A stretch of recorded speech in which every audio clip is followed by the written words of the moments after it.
This hobby is filled with people. What's going on, everybody? Welcome back to the channel. If this is your first time here on the channel, welcome. I hope you enjoyed today's video. In today's video, I found this guy, Sports Card Radio, on YouTube, and I've been watching a few of his videos and just hearing his takes and thoughts about the hobby and just kind of some newsworthy headlines and topics that are happening right now. And I kind of want to go over a couple of things that he's talking about and just kind of give you my reaction and my follow-up thoughts and opinions about it. So we're going to be going here over to YouTube. So this guy in this segment of his video is talking about sports card prices dropping, going down. Investments from people who purchased high-end cards are going down, and I kind of want to give you my thoughts about that because it is a conversation to be had. A lot of people were investing in cards and those cards have gone down in price, and now those investors are no longer in the hobby. So let's just hear what he has to say and then I'll kind of rebuttal. Again, these are his words, not mine. I just started watching them today. Do I agree? Do I disagree? Yeah. Let's just dive into the video. To go down in value, and it doesn't matter how rare the card is. Chances are it's gone down in value the last couple years. 2009 Bowman Chrome Draft Red Refractor Mike Trout 3 of 5 PSA 10 sold for $510,000 the other night. This card used to be worth $922,000 way back in the sweet time of December 2021. This card is down over $400,000 in the last year and a half. How about snooty vintage card collectors who think their cards just keep going up and up in value? Well, that is not true at all. 1955 Topps Roberto Clemente rookie card PSA 9 sold for $792,000 the other night. This exact same card and the exact same holder used to be worth $1.1 million back in December 2021. This card has lost over $300,000 in value in the last year and a half. How about a 1961-62 Fleer Wilt Chamberlain rookie card, PSA 9? This card sold for $198,000 the other night. That is down from $450,000 that it sold for back in December 2021. This card is down over $250,000 in a year and a half. Okay, a couple things as a side note.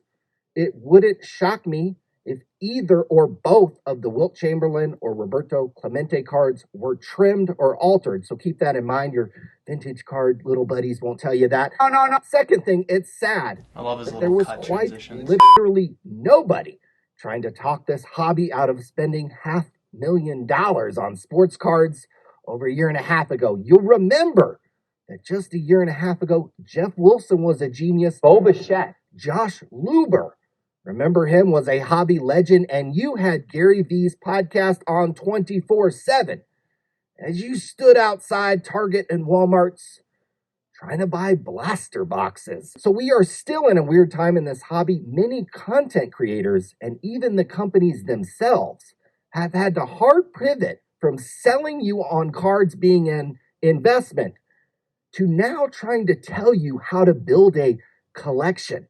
Not enough attention has been paid to that, in my opinion. This hobby is filled with stupid, fake people. Those are his words. Again, I mean, is the hobby filled with stupid, fake people? I'm not going to go to that extreme. But I do want to kind of break down the whole cards just going down insanely in terms of $500,000 cards now, $200,000 cards, $400,000 cards now, $100,000 cards. It happens. And when we were in the age of COVID and people just had money laying around from stimulus checks and not working, it was easier to afford things. And more people got into it because they were making money, so the market was just going up. And then it like plateaued when all that extra government money ceased to exist. So a $1,000 card shot up to a $10,000 card and plateaued. And then when people stopped getting free money and they couldn't make as much money as they once did, or maybe they lost money, they started to sell off their investments, collections, whatever you want to call it, and get out of the hobby. But when you look at, a $10,000 card now selling for $1,000, $2,000, $3,000, well, it should never have been $10,000 to begin with. And I'm trying to use a smaller scale here, but he just has some, nice high-end examples. I tell people this all the time is, yeah, you may have bought that card for $500 and now it's only worth $150, but that $500 card should never been worth $500. Over the course of the past 5, 6, 7 years, we've seen the hobby go from here, uptick, spike, continue to go, it's off screen, it's just, and then it like plateaued, and then it slowly declined and gone down. But people who got into the hobby, investors who got into the hobby in 2020 or after, are going to see their cards' values crashing. And to them, because their time in the hobby is so small, yeah, it seems like it's crashing. You know, you buy a stock for $100, the next thing you know, it's a $50 stock. Yeah, it kind of crashed. But if you bought that stock for $10 and it went up to $100 and it dipped back down to $50, well, you still made $40 on the stock.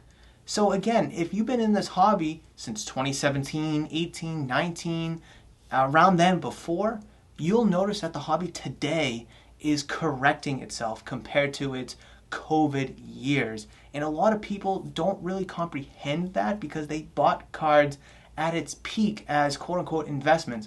So this guy right here, Sports Card Radio, I do agree with his mindset and philosophy about those cards being through the roof, but they never really should have been. And now the prices are going back down.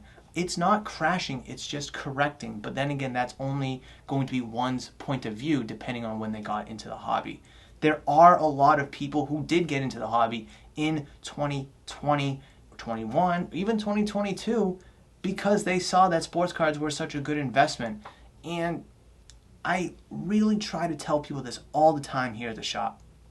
If you buy a card, cards, whatever, or wax, because you're a collector and you want to have fun, you'll never be disappointed in this hobby. But then again, if you buy a card for $1,000 and you wake up a couple months later and it's a $2,000 card, well, you just lost $8,000. Yeah, you're not going to be too thrilled either. However, if you're able to buy a card that you really like, that you really enjoy, that you really want to keep for a long period of time, because you like the card, the player, the sport, whatever, you're never going to be disappointed.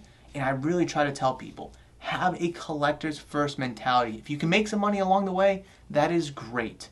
But don't have that investor, don't have that money first mentality. Otherwise, you will be disappointed more often than not. So hopefully you guys did enjoy this video. I definitely want to do some more of these hobby news, hobby topic videos, and just bring you more information about the sports card hobby. But that is going to do it for this video. Hopefully you did enjoy it, and if you did, I've already queued up an excellent video right here for you guys for your hobby endeavors, and hopefully I will see you in that one.